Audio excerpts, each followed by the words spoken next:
en faveur de Retafe. Une nouvelle fois, le Barça a rendu une copie très propre. Peu d'occasions subies.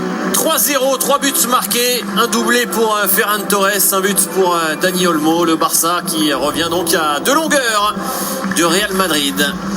Ouais, du grand Barça, comme on a l'habitude de le voir depuis ce début de saison, avec un effectif XXL.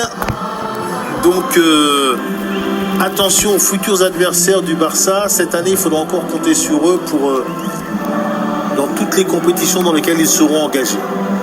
Le Barça qui a rendez-vous jeudi à Oviedo, l'un des promus de Liga pour la 6e journée. On espère pour les Blaugrana que Fermín López ne s'est pas blessé trop gravement, parce que le Barça a vraiment un effectif d'une extrême qualité, même en l'absence toujours de Lamine Yamal, de Gavi. Le Barça continue de dérouler en Liga.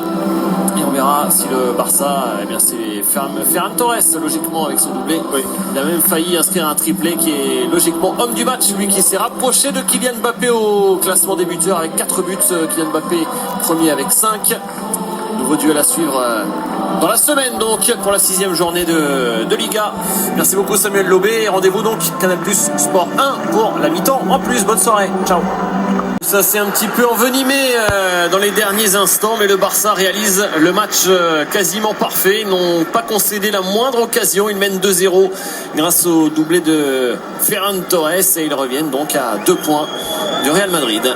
Ouais, un match maîtrisé de bout en bout, hein. Pas d'occasion concédée.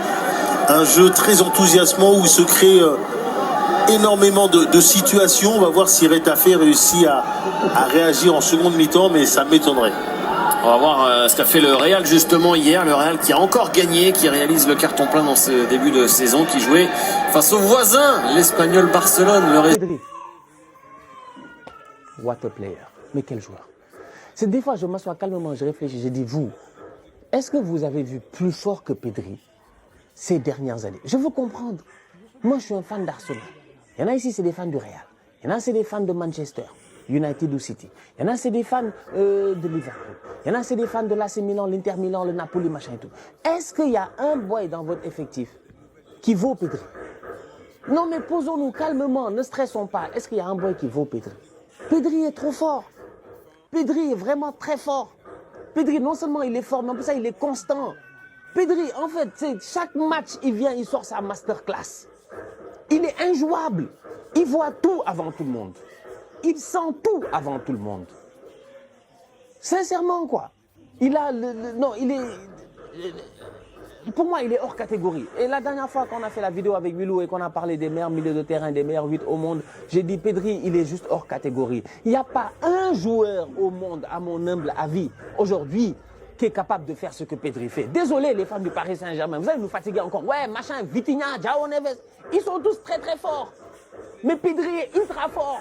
En fait, je ne sais pas comment l'expliquer l'affaire. Trop fort, parce que sinon on va me défoncer, mais le meilleur milieu de la saison passée, il n'est pas parisien. Et je le dis avec d'autant plus de facilité que c'est pas par clubisme. Pour moi, le joueur qui mérite le plus du Ballon d'Or, c'est un parisien justement, c'est Achraf Hakimi, mais en matière de milieu de terrain, moi vous me parlez pas de Declan Rice, vous me parlez pas de Vitinha pour en revenir au Paris Saint-Germain, vous me parlez de Pedri. Pedri est le meilleur milieu du monde et j'ai l'impression qu'on ne le dit pas assez, alors que moi j'ai envie de le dire matin, midi et soir. Pourquoi? Peut-être parce que Yamal prend la lumière en tant que véritable phénomène du côté du FC Barcelone. C'est un joueur qui est beaucoup commenté médiatiquement, qui est assez incontournable quand tu regardes le Barça tellement il provoque via ses dribbles. Donc peut-être que Pedri on a tendance à oublier. Peut-être qu'un joueur comme Rafinha, qui a été une véritable machine statistique en Ligue des Champions, a amené plus de commentaires. Peut-être qu'en matière de précocité, on va davantage regarder ce que fait Koubarsi en défense centrale, parce qu'il faut avouer que c'est rare de voir des joueurs aussi matures à cet âge-là, à ce poste-ci. Mais est-ce qu'on peut quand même s'arrêter sur ce que fait Pedri? Je vous montre un graphique qui vient de Datascout.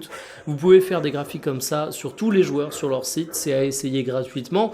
Eh bien Pedri, déjà, il dispute pas de duel aérien, c'est pas le plus grand défenseur à son poste, mais en fait c'est une question de rôle. Il faut comprendre que tout n'est pas question de qualité absolue dans ce qu'on demande à un joueur, c'est également une question de correspondance, de mission au cours des rencontres.